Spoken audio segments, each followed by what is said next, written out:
o que vocês veem no filme são bonecos de uma resina e com um esqueleto de aço.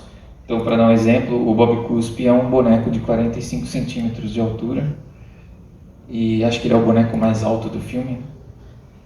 E eles têm um esqueleto de aço que é animável, e aí o animador está lá e mexe um pouquinho, tira uma foto, mexe mais um pouquinho, tira uma foto.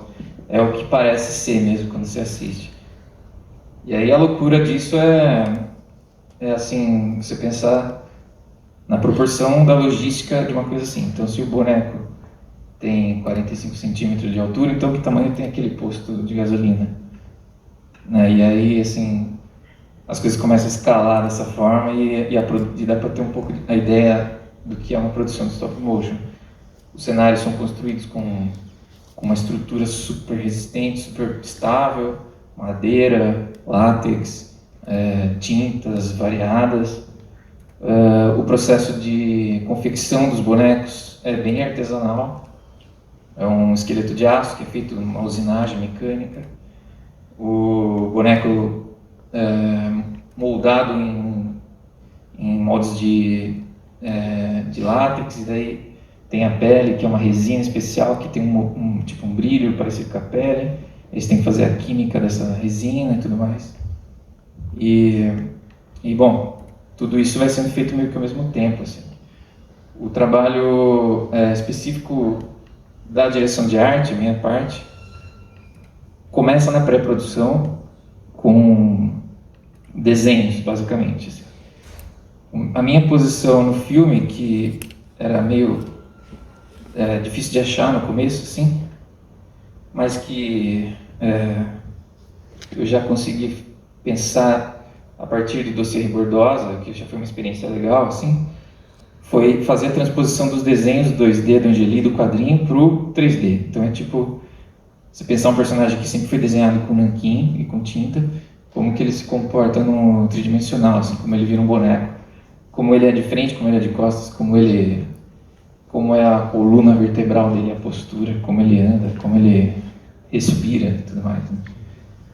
E tem uma participação na Rebordosa, né? O Bob Cuspe. Ele tem. Ele não estava com essa caracterização. É verdade, eu nem lembrava. Ele tem uma...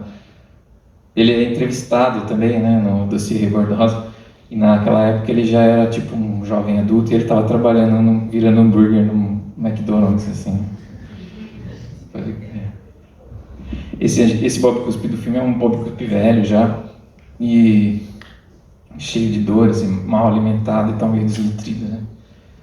Mas e aí, bom, o stop motion pra gente sempre calhou para fazer essa mistura, exatamente pela possibilidade de explorar texturas, que para nós, assim, sempre conversou muito bem com a textura do traço do Angeli e do universo do Angeli. Assim. Você vê os desenhos de cidade, né? As histórias sempre se passam em alguma versão de São Paulo, assim, nos quadrinhos dele. Então, tudo tem muita achura, tudo tem muita sombra, muito peso, sujeira, tem concreto. É tudo muito tátil, assim, né, no quadrinho. E aí eu acho que isso se traduz sem muita dificuldade até para o stop motion, por causa dessa facilidade de você criar mesmo texturas táteis e ser objetos reais e luzes reais e tudo. Tem uma fase inicial que é o design dos personagens, que implica em achar o desenho de cada um, a proporção entre eles e meio que o peso de cada um. Então, o Bob Cuspe, a gente fez uma versão dele que ele é alto e tudo mais, então a gente sabia que tinha que ser uma voz imponente, uma voz mais forte, assim. Até porque o César já tinha em mente, antes do filme, que ele queria o Milian Cortaz como o Bob, sempre imaginou essa voz, assim. E aí, uma vez que tem o desenho, né, do personagem, eles partem para a construção dos bonecos e tudo mais. E aí, em paralelo a isso, tem a história da gravação das vozes. As vozes são gravadas antes da animação ser feita. Então, eles fazem uma diária lá com o Milian Cortaz no estúdio, tem as falas dele, gravam versões de uma amplitude de atuação para cada momento do roteiro, tem para ter opções mesmo de montagem, assim, ele fala uma frase de um jeito mais rápido, mais lento, mais bravo ou menos bravo. E aí esse material gravado de vozes vai para a montagem, daí ali eles acham os melhores momentos de cada fala, montam esse mosaico assim das falas, e daí uma vez que tem isso, essa sequência das falas montada, isso vai para o departamento de animação, e a animação é feita em cima das falas. E isso até é um processo que eu não acompanhei assim diretamente, o processo da animação, mas eu fiquei muito impressionado de ver eles falando. A assistente de direção, a Stephanie Saito, e o diretor de animação, o Thomas Larsson, eles tinham um trabalho que era... O Thomas é o cabeça da direção de animação, e daí a gente tinha uns 6 ou 7 animadores, normalmente trabalhando 2 ou 3 ao mesmo tempo, em sets diferentes e personagens diferentes. E aí o que o Thomas tinha que fazer era pegar essas vozes que estavam editadas e já meio que definidas, e aí decupar em termos de frames, assim, quando que entrava cada fonema de cada palavra. Assim. Então, na cena que o Bob, senta na privada e fala uma coisa, ele abre a boca A no frame 50, e daí isso aí e aí depois da boca A é a boca C, e depois da C é a boca tal. E aí tem um jogo de bocas, assim, tipo, o Bob Cuspe tinha mais de 100 bocas que eram trocadas por substituição, assim, para acompanhar daí a decupagem do texto que já estava gravado em voz, assim.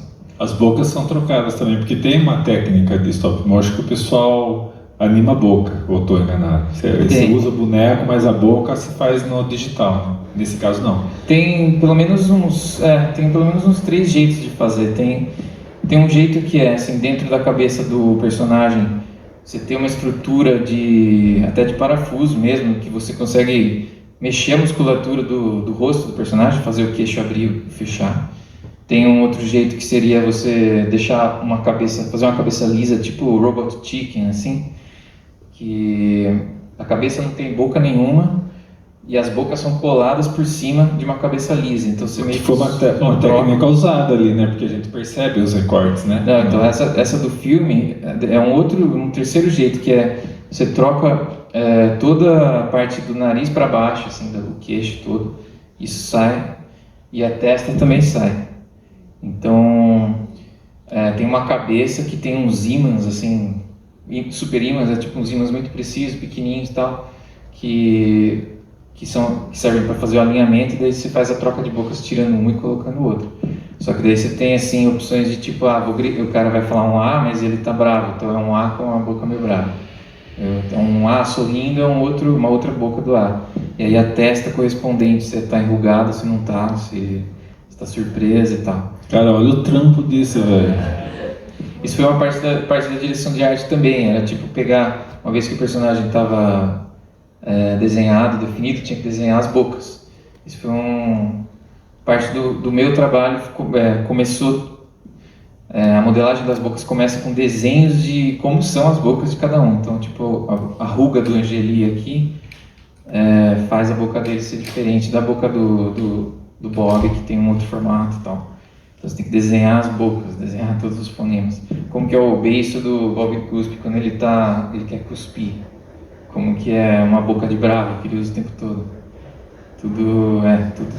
E aí os caras têm uns estojos, assim, que são as maletas de bocas. O Bob era acho que talvez o Angeli tivesse mais bocas do que o Bob, eu não sei agora.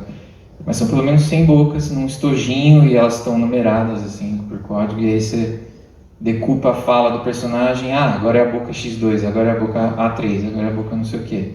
E aí você vai para o set de animação já com essa lista, assim. A animação, vocês trabalharam com 24, 18 fotos por segundo?